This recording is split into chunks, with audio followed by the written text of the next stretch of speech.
بسم اللہ الرحمن الرحیم۔ پچھلی سلائیڈز میں ہم نے فعل ماضی کی گردان دیکھی اور ہم نے دیکھا کہ یہ گردان 14 صیغوں پر مشتمل تھی اور ہر صیغے کا اپنا ایک الگ وزن تھا۔ ہر صیغے میں اس کا پیٹرن چینج ہو رہا تھا اور یہ بات بھی نوٹ کرنے کی ہے کہ ہر وزن، ہر صیغہ اپنی جگہ پر ایک مکمل جملہ فعلیہ تھا، کیونکہ اس میں ہم نے دیکھا کہ فعل کے ساتھ فاعل بھی صیغے میں موجود تھا۔ یہاں یہ بات بھی نوٹ کرنے کی ہے کہ ہر پیٹرن اور ہر وزن کے ساتھ اس فعل کے معنی تبدیل ہوتے رہتے ہیں۔ بنیادی معنی ایک جیسے ہی رہتے ہیں، لیکن اس میں تبدیلی واقع ہوتی رہتی ہے، اور وہ تبدیلی ہوتی ہے جنس کے اعتبار سے، عدد کے اعتبار سے، اور اس اعتبار سے کہ جس سے ہم مخاطب ہیں وہ غائب ہے یا ہمارے سامنے ہے یا ہم خود اپنے بارے میں بات کر رہے ہیں۔ تو اب انہی پیٹرنز میں ہم مختلف مادے ڈال کے دیکھتے ہیں کہ یہ تبدیلی کس طرح آتی ہے اور معنی اس میں کس طرح چینج ہوتے ہیں۔ دیکھیں، یہ ایک مادہ ہے زال ہا با۔ اس مادے کو ہم اپلائی کرتے ہیں فا عین لام کے پیٹرن میں ڈال کے۔ مذکر غائب میں فا عین لام کی جگہ پہ ہم نے زال ہا با ڈالا تو یہ بن گیا ذہبا۔ جس طرح فعلہ تھا، یہ فعلہ کے وزن پہ ہے۔ تثنیہ کے لیے یہ بن جائے گا ذہبا، جس طرح ہم نے دیکھا تھا کہ فعلہ، یعنی فعلہ کے وزن پہ یہ ذہبا بن گیا، اور اس طرح سے ذہبو، اور اس کا جو پیٹرن تھا، وزن تھا، وہ تھا فعلو۔ یعنی اس پیٹرن کے مطابق آپ دیکھیں، فعلہ ذہبا، فعلہ ذہبا، فعلو ذہبو، یعنی پیٹرن وہی ہے، ردم اس کی وہی ہے، صرف اس کے اندر مادہ تبدیل ہو گیا ہے۔ اب دیکھیں، ذہبا وہ ایک مذکر گیا۔ اب یہاں ذہبا جو پیٹرن چینج ہوا تو اس سے تبدیلی یہ آئے گی کہ وہ دو مذکر گئے، یعنی تعداد کے لحاظ سے اس میں معنی میں تبدیلی آ جائے گی۔ جانے کا مفہوم اس میں بھی ہے اور واحد ذہبا میں بھی ہے اور ذہبا میں بھی ہے۔ تو یہاں جو تبدیلی آئی وہ عدد کے اعتبار سے آئی ہے، اور چونکہ یہ پوری لائن جو ہے یہ مذکر غائب کے لیے ایسے شخص کے لیے ہے جو یہاں پہ موجود نہیں ہے، تو اس میں کوئی تبدیلی نہیں آئے گی۔ یہاں جو تبدیلی آئے گی وہ عدد کے اعتبار سے آئے گی۔ تو اس طرح سے جتنے بھی اوزان ہیں، یہ 14 پیٹرن ہیں، ان سب میں معنی میں جو تبدیلی آئے گی وہ کہیں پہ عدد کے اعتبار سے آئے گی، کہیں پہ جنس کے اعتبار سے آئے گی جب جنس کا خانہ آئے گا، اور کہیں پہ غائب، حاضر اور متکلم کے اعتبار سے آئے گی۔ اب دیکھیں، یہ ذہبو، اب چوتھا صیغہ ہوگا ذہابت۔ اب یہاں جو تبدیلی آ رہی ہے اس جمع کے اعتبار سے، یہ تعداد کے اعتبار سے بھی آ رہی ہے، اور پہلی لائن جو مذکر کی لائن تھی، اب یہ دوسری لائن مؤنث کی لائن ہے، تو یہاں یہ جنس کے اعتبار سے بھی تبدیلی آ گئی۔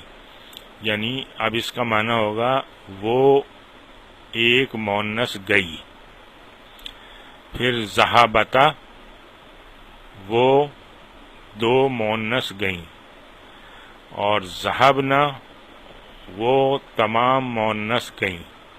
یہاں دیکھیں، اس ڈائریکشن میں رائٹ سے لیفٹ کی طرف جو ڈائریکشن ہے اس میں عدد کے اعتبار سے تبدیلی آئے گی، اور اوپر سے نیچے ورٹیکلی جب ہم چلیں گے تو اس میں غائب، حاضر اور متکلم کے اعتبار سے تبدیلی آئے گی، اور جنس کے اعتبار سے بھی۔ آگے حاضر کے صیغے دیکھتے ہیں. ذہبتا تو ایک مذکر گیا، ذہبتما تم دو مذکر گئے، ذہبتم تم سب مذکر گئے. دیکھیں معنی میں عدد اور جنس کے اعتبار سے، اور اب یہاں پہ حاضر پہلے غائب تھا، اب یہ حاضر کے اعتبار سے تبدیلی. پہلے ہم تذکرہ کر رہے تھے وہ یا اس، اب جو تذکرہ ہو رہا ہے وہ بندہ سامنے موجود ہے، تم، تو اس طرح سے یہ تبدیلیاں اس میں آ رہی ہیں. بنیادی جو معنی ہے وہ ایک ہی ہے، یعنی اس میں جانے کا مفہوم ہے، لیکن کون جا رہا ہے؟ ایک جا رہا ہے، دو جا رہے ہیں، یا دو سے زیادہ جا رہے ہیں، یا مذکر جا رہا ہے یا مؤنث جا رہا ہے، یا جو جانے والا وہ یہاں موجود نہیں ہے، حاضر ہے. اس لحاظ سے ہر صیغے میں اس کے اعتبار سے تبدیلی آ رہی ہے. مؤنث حاضر، ذہبتی تو ایک مؤنث گئی، ذہبتما تم دو مؤنث گئیں، ذہبتنا تم سب مؤنث گئیں. اب متکلم کے صیغے میں اپنے بارے میں بات ہو رہی ہے. ذہبتو میں ایک مذکر، یا اس کے یہ بھی معنی میں ایک مؤنث گئی. ذہبنا ہم سب مذکر گئے، یا ہم سب مؤنث گئیں. تو اس طرح سے یہ دیکھیں کہ بنیادی معنی جو ہے وہ ایک ہی جیسا رہتا ہے، لیکن ہر صیغے میں تبدیلی آتی ہے اس کی جنس کے لحاظ سے، عدد کے لحاظ سے، یا جس سے مخاطب ہیں اس کے لحاظ سے. اچھا، دوسری بات یہ نوٹ کریں کہ ہر صیغہ مکمل طور پہ ایک جملہ فعلیہ ہے. جملہ فعلیہ کی دو اہم اجزاء ہیں، جملہ فعلیہ کے دو اہم اجزاء ہیں، فعل اور فاعل. تو اب ہم نے یہاں دیکھا، اور پہلے بھی یہ ڈسکس ہوا ہے کہ دیکھیں یہ فعل بھی ہے اور اس کے ساتھ فاعل، جیسے ہم نے بتایا تھا کہ چھپا ہوا ہے.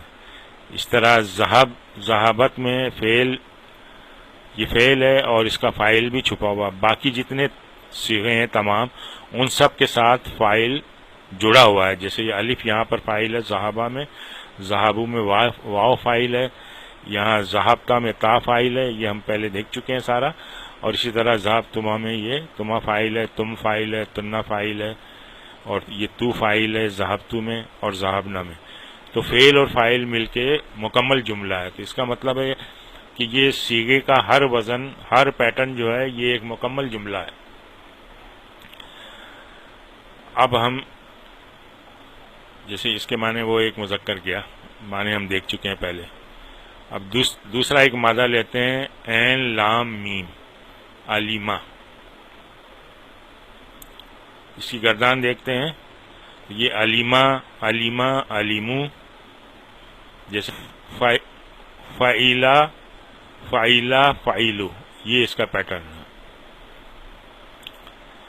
علیمت، علیمتا، علیمنا، اس کا پیٹرن فعیلت، فعیلتا، فعیلنا. علمتا، علمتما، علمتم، اس کا پیٹرن فعلتا، فعلتما، فعلتم. علمتی، علمتما، علمتنا، اور اس کا پیٹرن فعلتی، فعلتما، فعلتنا. لیکن ان کی ردم بھی ایک ہی ہے. اور کچھ عرصے بعد جب آپ کو پریکٹس ہو جائے گی تو آپ اس کی ردم سے ہی کسی بھی فعل کا وزن آپ معلوم کر سکتے ہیں آسانی سے. علمتو یہ فعلتو کے پیٹرن پہ ہے، اور علمنا فعلنا کے پیٹرن پہ ہے. تو علمہ کا مطلب ہے وہ اس ایک مذکر نے جانا، اب یعنی اسے علم حاصل ہوا، وہ کسی بات کو جان گیا. تو اب باقی یہ تمام کے ترجمے آسان ہیں، کیونکہ علم کا جاننا یہ سب میں کامن رہے گا، اور باقی یہاں پہ یہ عدد کے اعتبار سے تبدیل ہو جائے گی معنی، اور مخاطب کے اعتبار سے. تبدیل ہو جائیں گے، یا مؤنث اور مذکر کے اعتبار سے۔ علیمہ کا یہاں معنی ہوگا ان دو مذکر نے جانا، یعنی غائب کے لیے بات ہو رہی ہے۔ اس طرح علمو ان سب مذکر نے جانا، علیمت اس ایک مؤنث نے جانا، علمتا ان دو مؤنث نے جانا، علمنا ان سب مؤنث نے جانا، علمتا تو ایک مذکر نے جانا، علمتما تم دو مذکر نے جانا، علمتم تم سب مذکر نے جانا، علمتی تو ایک مؤنث نے جانا، علمتما تم دو مؤنث نے جانا، علمتنا تم سب مؤنث نے جانا، علمتو میں نے جانا، اب میں نے مذکر مؤنث دونوں شامل ہیں، علمنا ہم نے جانا، اس میں مذکر مؤنث دونوں شامل ہیں۔ تو اس طرح سے اس کے معنی کرنے میں آپ کو آسانی ہو جائے گی۔ صرف بنیادی لفظ کا معنی آپ کو آنا چاہیے، باقی تمام چیزوں کے معنی آپ اس پیٹرن کے حساب سے بتا سکتے ہیں۔ تیسرا مادہ لیتے ہیں، قاف، را اور با، اس کی گردان کرتے ہیں۔ قروبہ کے معنی ہے قریب ہونا، اس کی گردان کرتے ہیں۔ قروبہ، قروبہ، قروبو، پیٹرن وہی سیم رہے گا۔ قروبت، قروبتا، قروبنا، قروبتا، قروبتما، قروبتم، قروبتی، قروبتما، قروبتن، قروبتو، قروبنا۔ اس طرح سے آپ مختلف افعال لیں پریکٹس کے لیے اور ان کی پریکٹس کریں، ہر فعل کی دو تین دفعہ پریکٹس کریں تو پھر آپ کو اس میں آسانی ہو جائے گی اور آپ اس کو روانی کے ساتھ اس گردان کو پڑھ سکتے ہیں۔ اچھا، اب ہم اس میں ایک ضمائر کی یہ تقسیم دیکھتے ہیں کہ ہر صیغے کے اندر ضمائر کی تقسیم کس طرح سے ہے۔ تو ضمائر کی تقسیم دو طرح سے ہے، ایک ساکن ضمیر ہے اور دوسرا متحرک ضمیر ہے۔ تو فعل لیتے ہیں، اسی کو ذہابہ کو لیتے ہیں، اور ذہابہ میں ہم نے آپ کو بتایا تھا کہ اس کا جو ضمیر ہے وہ چھپا ہوا ہے، یعنی ہوا، اور علماء نے اس ضمیر کو ساکن ضمیر کی کیٹیگری میں رکھا ہے۔ اسی طرح سے ذہابہ میں دیکھیں یہ ضمیر جو ہے وہ ہما ہے اور یہ الف سے ریپریزنٹ ہو رہا ہے، تو الف پہ کچھ بھی نہیں ہے، دیکھیں آپ کوئی حرکت نہیں ہے، تو یہ ساکن ضمیر ہے۔ اس طرح سے ذہبو، اس کو واو سے ریپریزنٹ کر رہے ہیں اور یہ مترادف ہے ہم کے، اور واو پہ چونکہ کوئی حرکت نہیں ہے تو اس کو بھی ساکن ضمیر کی کیٹیگری میں لے لیا ہے۔ ہیا چوتھا صیغہ ہے اور اس کے لیے یہ بتایا گیا تھا کہ اس کا جو فاعل ہے وہ چھپا ہوا ہے اور ہیا سے ریپریزنٹ ہو رہا ہے، تو علماء نے اس کو بھی، یا جو گرامر کے جو ایکسپرٹ ہیں عربی کے، انہوں نے اس کو بھی ساکن ضمیر میں کاؤنٹ کیا ہوا ہے۔ اس طرح ہما، یہ ذہابتا، اس کے اندر الف جو ہے وہ فاعل ہے اور یہ ہما کو ریپرزینٹ کر رہا ہے، تو یہ بھی ساکن ضمیر میں ہے۔ تو یہ 5 جو شروع کے صیغے ہیں وہ ساکن ضمیر میں آتے ہیں، اور باقی پھر آپ دیکھیں کہ ذہبنا، اس میں نون یہ متحرک ضمیر ہے، ہننا ریپرزینٹ کرتا ہے اس کو، ذہبتا، اس میں تا جو ہے وہ فاعل ہے ضمیر کی صورت میں، انتا کو ریپرزینٹ کر رہا ہے یہ، اور اسی طرح سے ذہبتما، یہ اس میں تو جو ہے یہ فاعل ہے اور میم جو ہے یہ ریپرزینٹ کرتا ہے جمع کو، اور یہ الف جو ہے وہ ریپرزینٹ کرتا ہے تثنیہ کو۔ تو اس میں دیکھیں یہ تو جو ہے یہ متحرک ہے، تو یہ متحرک ضمیر کی کیٹیگری میں آ رہا ہے، انتما۔ اسی طرح سے انتم، اس میں بھی یہ تو متحرک ہے اور یہ میم ریپرزینٹ کر رہا ہے جمع کو، تم کو ریپرزینٹ کرتا ہے یہ انتم۔ اس طرح سے ذہبتی، یہ بھی متحرک ہے، اس کا فاعل جو ہے تا۔ ذہبتما، اس کا فاعل تو ہے، یہ بھی متحرک ہے۔ انتنا، اس کا فاعل تو ہے، یہ بھی متحرک ہے۔ اور اس طرح سے ذہبتو، اس کا فاعل تو ہے، یہ بھی متحرک ہے، اور نحنو ذہبنا، یہ نحنو کو ریپرزینٹ کر رہا ہے، تو نون جو ہے یہ متحرک ہے اس میں۔ اس طرح شروع کے جو 5 صیغے ہیں ان میں فاعل ضمیر کی صورت میں ہے تو وہ ساکن ہے، اور باقی جو 9 صیغے ہیں بعد والے وہ متحرک ضمیر ہیں، اس میں فاعل کے طور پہ جو آ رہے ہیں۔ اچھا، اب ہم اس کی تھوڑی پریکٹس کرتے ہیں۔ قرا، اب ہم کے ساتھ یہاں قرا کو لانا ہے، تو یہ ہم جو ہے یہ تیسرا صیغہ ہے، جمع کا صیغہ ہے، تو یہ فعل بھی جو ہے وہ اس کو آپ جمع کا صیغہ لے کے آئیں گے تو یہ بن جائے گا ہم قراؤ، ہم قراؤ، ان سب نے پڑھا۔ اس طرح ہنہ کے ساتھ جب قراؤ کو ملائیں گے، یہاں لائیں گے، تو ہنہ جو ہے وہ چھٹا صیغہ ہے اور مؤنث جمع کے لیے استعمال ہوا، تو یہاں جو صیغہ آئے گا یہ مؤنث کا آئے گا اور جمع کا آئے گا اور غائب کا آئے گا، تو ہنہ قرأنا، ہنہ قرأنا، ان سب نے پڑھا۔ یعنی یہ اس پریکٹس کا مقصد یہ ہے کہ آپ کو